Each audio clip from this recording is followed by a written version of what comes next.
नमस्कार मंडळी, मी आता मकर संक्रांतीचं डेकोरेशन केलंय आणि संक्रांतीला बाया बोलायलाय. हे देख पहा किती छान बनवलं आहे. याला पण सुंदर अशी श्री बनवली आहे छानपैकी. इथे डेकोरेशन केलं आहे. खाली बघा विठ्ठल रुक्माई, इथे छान फ्लावर ठेवले आहे, पावलं ठेवले आहे, रांगोळी टाकली आहे.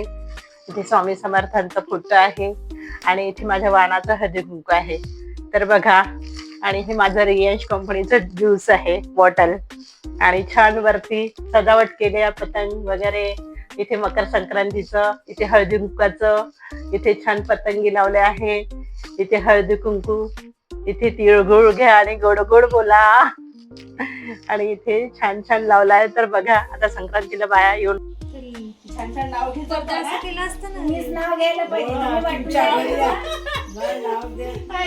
आता मी तुम्हाला सगळ्याला हळदी कुंकाला बोलवलं तर सांगा सांगा नाव नाही घ्याल का आता? मग ठेवलं हाय की नाही जयश्री? हळदी कुंकाला बोलत त्यांना नाही, जे वाटते त्याला तिळगुळ घ्या आणि गोडगोड बोला. कडू बोलू नका, तिळगुळ घ्या ना, गोडगोड बोला रे वा.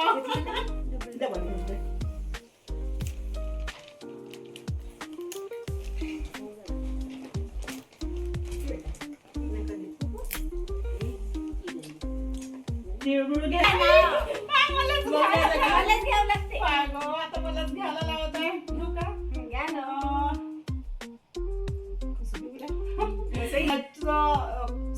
सोन्याच्या मंगळसूत्रावर सोनाराने घडविले आणि रूपचंदीचं नाव घ्यायला कल्याणी ताईने बोलवले. झालं? आता काय वेळ आहे? आमच्याकडे 3.5 लाख मॅचिंग देत आहे. रेडी दिसलं तर. काकू म्हणते मला. तरी काही नाव घ्यायला लावायचं. घ्या. अरे, आता कुठे नाव झालं ना? अरे बापरे, एवढं सारं नाव झालं का? कसं घेऊ रे आता? गणपतीला वाहते दुर्वा आणि कृष्णाला वाहते तुळस आणि रूपचंदीचं नाव घेते माझं संगीत.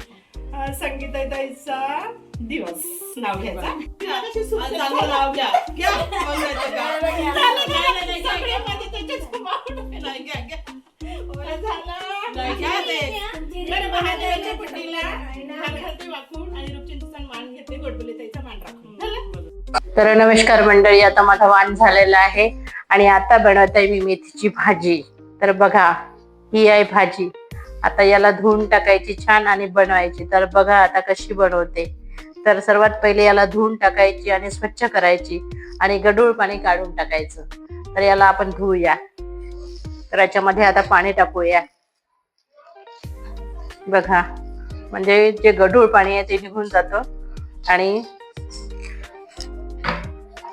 बघा असं गढूळ पाणी निघते याचं. हे धुवून टाकायची आणि छान मग याला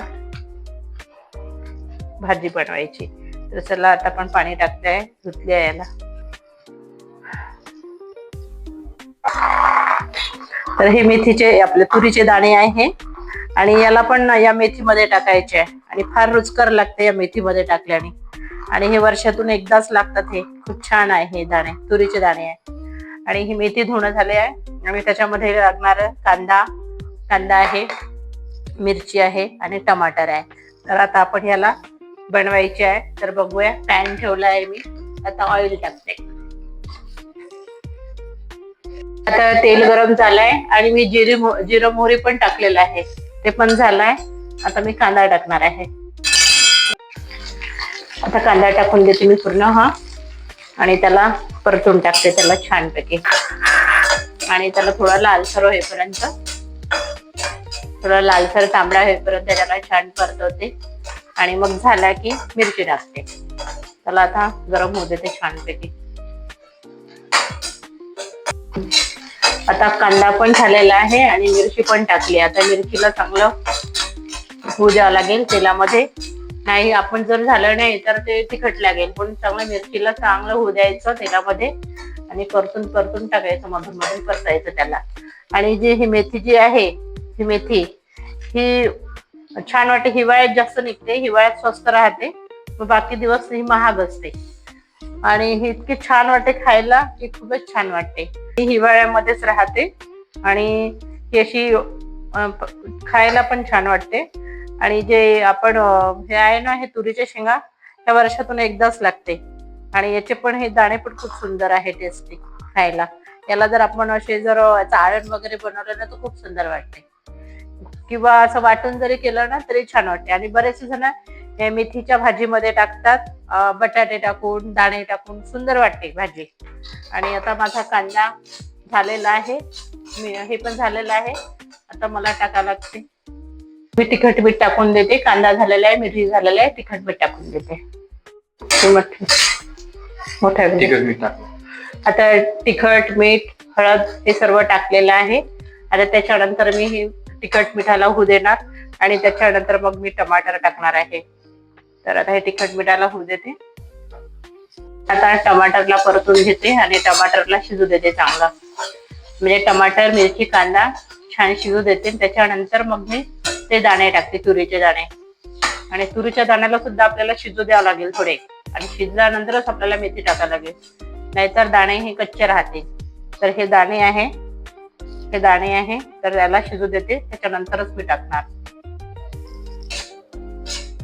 तर आता मी दाणे टाकलेले आहे, तुरीचे दाणे आणि टमाटर, मिरची हे सर्वच टाकले आहे. पण या दाण्याला याच्यामध्ये शिजू द्यावं लागेल आता आपल्याला. तर आता हे शिजून राहिले आहे, तर याला पहिले शिजू देते.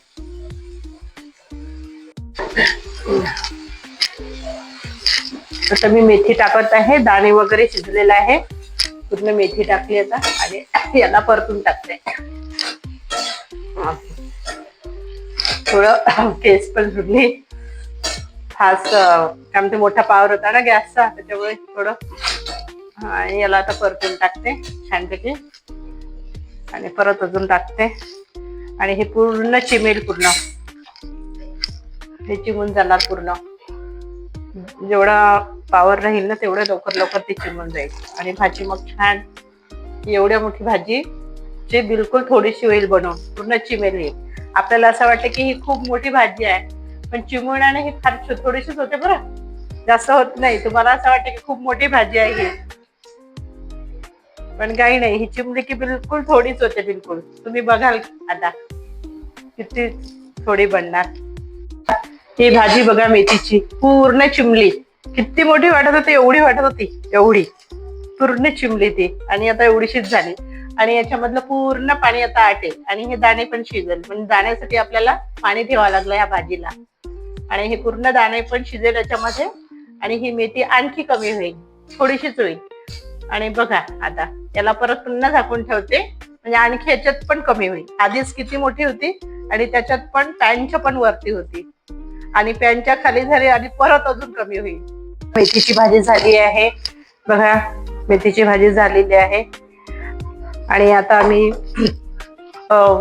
जर तुम्हाला या भाजी आवडल्यास लाईक करा, शेअर करा, कमेंट्स करा आणि सबस्क्राईब करा. आणि आता मी रील बनवणार आहे, रीलसाठी मी हे ताट सजून ठेवलेलं आहे.